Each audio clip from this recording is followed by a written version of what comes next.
که میتونه پایه بسیاری از رنگ‌هایی که برای پوست می‌خواید بسازید باشه. یعنی فقط شما ببینید با ترکیب این نارنجی، در حقیقت با ترکیب این رنگ با سفید ما پایه رنگ پوست رو درست کردیم که خیلی رنگ‌های خوشگلی به شما میده. حالا دومی رو ببینیم من میخوام دومی رو با قرمز ترکیب کنم.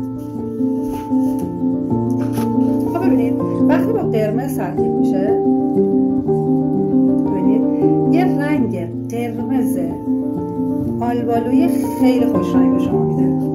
یعنی وقتی که با قرمز ترکیب میشه یه رنگ آلبالویی، حتی از آلبالویی خوش رنگتر به شما میده که این میتونه پایه خیلی از رنگ‌هایی هستن که شما میتونید با قرمز بسازید.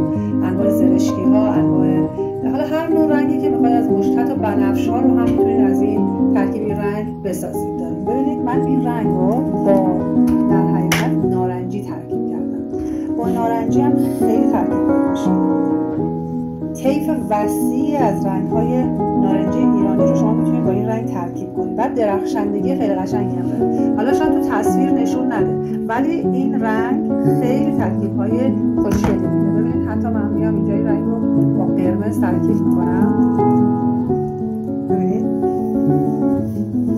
چه رنگ آجوری خوش رنگی به شما میده.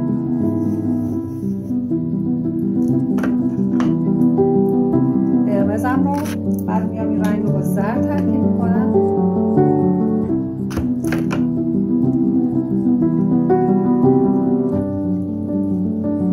ببینید وقتی که با زرد ترکیب میشه اصلا ترکیب نشده.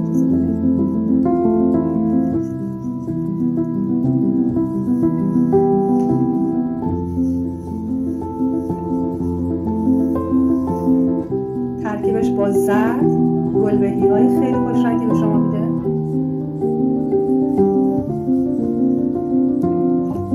ببینید من با این رنگ